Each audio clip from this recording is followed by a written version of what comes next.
Put himself in the jam, try and do it for the gram. He put himself in the jam, try and do it for the. That's why I do it for the fam. Me and Dimes in the lambs, Porsche driving on sand. Nigga, let's do it again. Gotta welcome new friends, gotta tie loose ends. Speeding off in the Benz, pray to God I don't blend. Live life, set trends, never ever pretend. Celebrate real wins, I'm with the boys. We talking about new toys, take it back. These niggas unemployed, this shit get annoyed. How y'all feeling, man? It's early this morning, 5 in the morning. That's how we gonna do it, right? That's how we gonna do it. So, as you know, we picked up this great, wonderful book, man. This book has changed the lives of many, you know what I mean? And I hope it can change yours as well as it's progressing with mine, you know what I mean? I'm reading this and I'm extracting everything out of it. I really sincerely hope that if you have the time, you can pick this book up and read, you know what I mean? But you already know, let's get it going. Your host with the most, Mugga Boy, and this is Read, Remember, Repeat, you know what I mean? Maybe started off, the fear, symptoms of the fear of loss of love. Jealousy, the habit of being suspicious of friends and loved ones without any reasonable evidence of sufficient grounds. Jealousy is a form of dementia, praecox, which sometimes becomes violent without the slightest cause. The habit of accusing wife or husband of infidelity without grounds, general suspicion of everyone, absolute faith in no one. Fault finding, the habit of finding fault with friends, relatives, business associates, and loved ones upon the slightest provocation, or without any cause whatsoever. Gambling, the habit of gambling, stealing, cheating, and otherwise taking hazardous chances to provide money for loved ones with the belief that love can be bought. The habit of spending beyond one's means or incurring debts to provide gifts for loved ones with the object of making a favorable showing. Insomnia, nervousness, lack of persistence, weakness of will, lack of self-control, lack of self-reliance, bad temper. The fear of old age. In the main, this fear grows out of two sources. First, the thought that old age may bring with it poverty. Secondly, and by far the most common source of origin, from false and cruel teachings of the past, which have been too well mixed with fire and brimstone, and other bogies cunningly designed to enslave man through fear. In this basic fear of old age, man has two very sound reasons for his apprehension. One, growing out of his distrust of his fellow men, who may seize whatever worldly goods he may possess, and the other arising from the terrible pictures of the world beyond, which were planted in his mind through social heredity before he came into full possession of his mind. The possibility of ill health, which is more common, as people grow older, is also a contributing cause of this common fear of old age. Eroticism also enters into the cause of the fear of old age, as no man cherishes the thought of diminishing sex attraction. The most common cause of fear of old age is associated with the possibility of poverty. Poorhouse is not a pretty word. It throws a chill into the mind of every person who faces the possibility of having to spend his declining years on a poor farm. Another contributing cause of the fear of old age is the possibility of loss of freedom and independence, as old age may bring with it the loss of both physical and economic freedom. Symptoms of the fear of old age. The commonest symptoms of this fear are the tendency to slow down and develop an inferiority complex at the age of mental maturity. Around the age of 40, falsely believing oneself to be slipping because of age. The truth is that man's most useful years, mentally and spiritually, are those between 40 and 60. The habit of speaking apologetically of oneself as being old merely because one has reached the age of 40 or 50. Instead of reversing the rule and expressing gratitude for having reached the age of wisdom and understanding, the habit of killing off initiative, imagination, and self reliance by falsely believing oneself too old to exercise these qualities. The habit of the man or woman of 40 dressing with the aim of trying to appear much younger and affecting mannerisms of youth, thereby inspiring ridicule by both friends and strangers. The fear of death. To some, this is the cruelest of all the basic fears. The reason is obvious. The terrible pangs of fear associated with the thought of death, in the majority of cases, may be charged directly to religious fanaticism. So-called heathen are less afraid of death than the more civilized. For hundreds of millions of years, man has been asking the still unanswered question, whence and whither? Where did I come from and where am I going? During the darker ages of the past, the more cunning and crafty were not slow to offer the answer to these questions for a price. Witness now the major source of origin of the fear of death. Come into my tent, embrace my faith, accepting my dogmas, and I will give you a ticket that will admit you straight away into heaven when you die. Cries a leader of sectarianism. Remain out of my tent, says the same leader, and may the devil take you and burn you throughout eternity. Eternity is a long time. Fire is a terrible thing. The thought of eternal punishment with fire not only causes man to fear death, it often causes him to lose his reason. It destroys interest in life and makes happiness impossible. During my research, I reviewed a book entitled A Catalog of the Gods, in which were listed 30,000 gods, which man has worshipped. Think of it, 30,000 of them represented by everything from a crawfish to a man. It is little wonder that men have become frightened at the approach of death. While a religious leader may not be able to provide safe conduct into heaven, nor by lack of such provision allow the unfortunate to descend into hell. The possibility of the latter seems so terrible that the very thought of it lays hold of the imagination in such a realistic way that it paralyzes reason and sets up the fear of death. In truth, no man knows and no man has ever known what heaven or hell is like, nor does any man know if either place actually exists. This very lack of positive knowledge opens the door of the human mind to the charlatan, so he may enter and control that mind with his stock of legerdemain and various brands of pious fraud and trickery. The fear of death is not as common now as it was during the age when there were no great colleges and universities.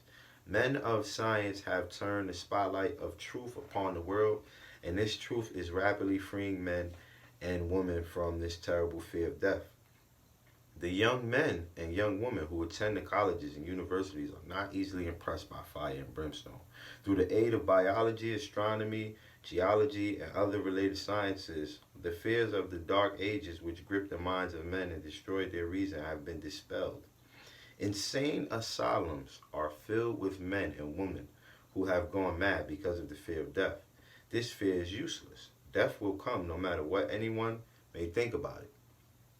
Accept it as a necessity and pass the thought out of your mind. It must be a necessity or it would not come to all. Perhaps it is not as bad as it has been pictured. The entire world is made up of only two things, energy and matter. In elementary physics, we learn that neither matter nor energy, the only two realities known to man, can be created or destroyed. Both matter and energy can be transformed, but neither can be destroyed. Life is energy. If it is anything, if neither energy nor matter can be destroyed, of course life cannot be destroyed. Life, like other forms of energy, may be passed through various process of transition or change, but it cannot be destroyed. Death is mere transition. If death is not mere change or transition, then nothing comes after death. except a long, eternal, peaceful sleep. And sleep is nothing to be feared. Thus, you may wipe out forever the fear of death. Symptoms of the fear of death. The general symptoms of this fear are the habit of thinking about dying instead of making the most of life, due generally to lack of purpose or lack of a suitable occupation. This fear is more prevalent among the aged, but sometimes the more youthful are victims of it. The greatest of all remedies for the fear of death is a burning desire for achievement, backed by useful service to others. A busy person seldom has time to think about dying. He finds life too thrilling to worry about death. Sometimes the fear of death is closely associated with the fear of poverty, where one's death would leave loved ones poverty stricken.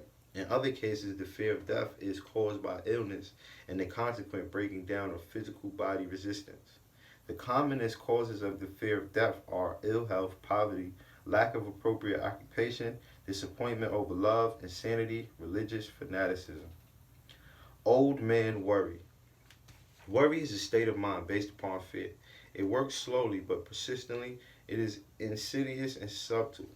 Step by step, it digs itself until it paralyzes one reasoning faculty, destroys self-confidence and initiative. Yeah, we're going to finish the book, man. We're going to keep reading. We're going to give y'all all this work. Caused by indecision. Therefore, it is a state of mind which cannot be controlled. An unsettled mind is helpless. Indecision makes an unsettled mind. Most individuals lack the willpower to reach decision promptly and to stand by them after they have been made. Even during normal business conditions, during periods of economic unrest, such as the world recently experienced, the individual is handicapped, not alone by his inherent nature to be slow at reaching decisions, but he is influenced by the indecision of others around him who have created a state of mass indecision. During the Depression, the whole atmosphere all over the world was filled with fear-enza and worryitis, the two mental disease germs which began to spread themselves after the Wall Street frenzy in 1929. There is only one known antidote for these germs. It is the habit of prompt and firm decision. Moreover, it is an antidote which every individual must apply for himself. We do not worry over conditions once we have reached a decision to follow a definite line of action. I once interviewed a man who was to be electrocuted 2 hours later. The condemned man was the calmest of some 8 men who were in the death cell with him. His calmness prompted me to ask him how it felt to know that he was going into eternity in a short while. With a smile of confidence on his face, he said, "It feels fine. Just think, brother, my troubles will soon be over. I have had nothing but trouble all my life. It has been a hardship to get food and clothing. Soon I will not need these things. I have felt finer than ever since I learned for certain that I must die. I made up my mind then to accept my fate in a good spirit." As he spoke, he devoured a dinner of proportion sufficient for 3 men, eating every mouthful of the food brought to him, and apparently enjoying it as much as if no disaster awaited him. Decision gave this man resignation to his fate. Decision can also prevent one's acceptance of undesirable circumstances. The 6 basic fears become translated into a state of worry through indecision. Relieve yourself forever of the fear of death by reaching a decision to accept death as an inacceptable event. Whip the fear of poverty by reaching a decision to get along with whatever wealth you can accumulate without worry. Put your foot upon the neck of the fear of criticism by reaching a decision not to worry about what other people think, do, or say. Eliminate the fear of old age by reaching a decision to accept it, not as a handicap, but as a great blessing which carries with it wisdom, self-control, and understanding not known to youth. Acquit yourself of the fear of ill health by the decision to forget symptoms. Master the fear of loss of love by reaching a decision to get along without love, if that is necessary. Kill the habit of worry in all its forms by reaching a general blanket decision that nothing which life has to offer is worth the price of worry. With this decision will come poised peace of mind and calmness of thought, which will bring happiness. A man whose mind is filled with fear not only destroys his own chances of intelligent action, but he transmits these destructive vibrations to the minds of all who come into contact with him, and destroys also their chances. Even a dog or horse knows when its master lacks courage. Moreover, a dog or a horse will pick up the vibrations of earth, of fear, thrown off by its master, and behave accordingly. Lower down the line of intelligence in the animal kingdom, one finds this same capacity to pick up the vibrations of fear. A honeybee immediately senses fear in the mind of a person for reasons unknown. A bee will sting the person whose mind is releasing vibrations of fear much more readily than it will molest the person whose mind registers no fear.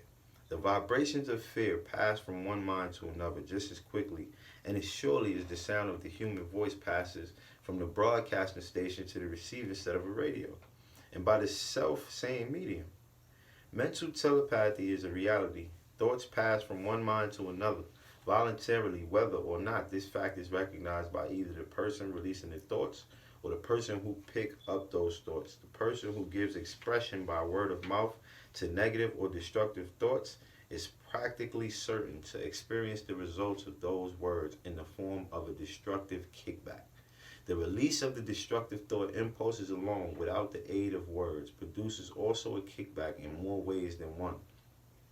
First of all, and perhaps most important to be remembered, the person who releases thoughts of a destructive nature must suffer damage through the breaking down of the faculty of creative imagination.